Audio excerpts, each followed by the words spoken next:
ভাই লা ইলাহা ইল্লাল্লাহ সুবহানাকা ইন্নী কুনতু মিনাজ জালিমিন। ভাই কে ভাই উনি? কে আপনি? কে আপনি? ওখানে দাঁড়ান একটু। আপনি কি করেন? আমাদের ফলো করছেন কেন?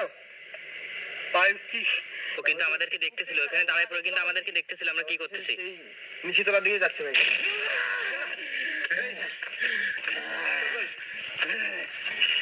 জানতে কি আমার কার তোদেরকে মারছিল? তোর জানার দরকার নাই। আর এইখানে কেন পুরো আসিস কেন এখানে? বংশ আমি নির্বংশ করে দেবো।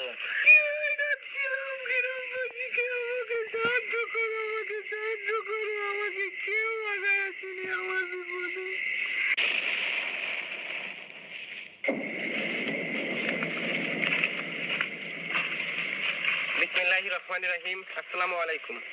দেশ ও দেশের বাইরে যে যেখান থেকে এই মুহূর্তে আমাদের ভিডিওটি দেখছেন, আশা করি আপনারা সবাই ভালো আছেন এবং গোস্ট ফাইটের সঙ্গে আছেন। আল্লাহর অশেষ রহমতে এবং আপনাদের দোয়ায় আমি এবং আমার টিমের সবাই এখন ভালো আছি এবং সুস্থ আছি। তো প্রিয় বন্ধুরা, আমরা কত ভালো থাকতে পারবো সেটা আপনার সাথে শেয়ার করতে পারছি না, কারণ আজকে আমরা যে জায়গাটা আসি জায়গার সম্পর্কে আপনাদেরকে বলবো। তো এর আগে আমাদের পরিচয়টা দিয়ে নিই। তো আজকে আমার সাথে আছে উজ্জ্বল হোসেন, আসসালামু আলাইকুম। এবং এর সাথে সালমান, আসসালামু আলাইকুম। এবং আমি রায়হান, ক্যামেরা আছেন রুহান হোসেন। তো প্রিয় বন্ধুরা, আজকে আমরা যে জায়গাটা সেটা হচ্ছে এটা নিশি বটতলা, যেখানে হচ্ছে আপনার এই এলাকাবাসী হচ্ছে পূজা দিয়ে থাকে। তো এই এলাকায় একটা রীতি আছে, যেটা হচ্ছে কিনা আপনার নবদম্পতি যাদের নতুন বিবাহ হয় তারা হচ্ছে রাত্রে এখানে পূজা দিতে আসে আর কি। তো প্রতিবারের ন্যায় এখানে একটা নবদম্পতিকে পূজা দিতে আসে এবং তাদেরকে কে বা কারা হচ্ছে এখানে মেরে ফেলে আর কি। দিনের বেলা তাদের লাশ পাওয়া যায়। আসলে কারা মারছে? আল্লাহু আকবার। উজ্জ্বল ভাই লা ইলাহা ইল্লাল্লাহ সুবহানাকা ইন্নী কুনতু মিনাজ জালিমিন। ভাই কে ভাই উনি? কে আপনি? কে আপনি? ওখানে দাঁড়ান একটু। আপনি কি করেন? আমাদের ফলো করছেন কেন? ও কিন্তু আমাদেরকে দেখতেছিল, ওখানে দাঁড়ায় পড়ে কিন্তু আমাদেরকে দেখতেছিল আমরা কি করতেছি। নিশিতলার দিকে যাচ্ছে ভাই।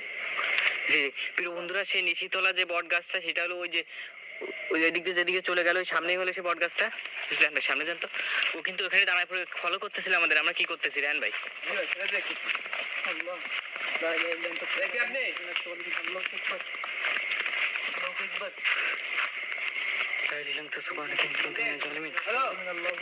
কোথায় গেলেন? সামনে আসুন না।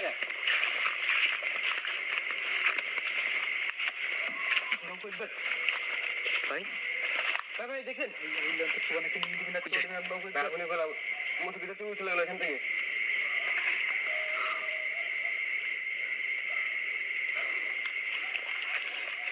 বন্ধুরা, এই যে হলো সেই রাস্তাটা যেখান দিয়ে মূলত এই যে রাস্তা দিয়ে এই যে নিশি বটতলা আসার জন্য মানুষ এই রাস্তাটা ব্যবহার করে। এই যে এই জঙ্গলটা পার হলে সামনে হচ্ছে একটা গ্রাম, ছোট একটা গ্রাম। ওই গ্রামের লোকজনরা আর কি এখানে আসে পূজা দেওয়ার জন্য। গাছ সেই যে সামনে যে বট গাছটা হয়েছে এই বট গাছের নিচে পূজা দেওয়ার জন্য আসে।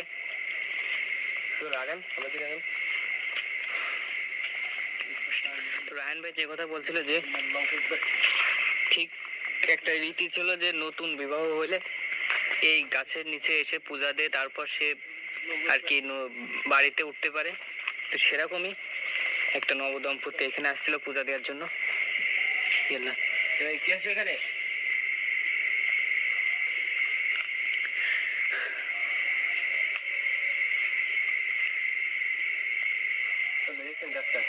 জি ভাই,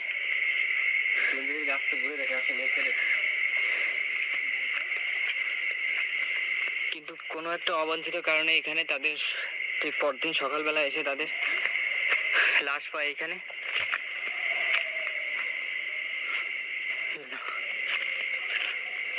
এদিকে কিন্তু পুরোটাই জঙ্গল আর কি।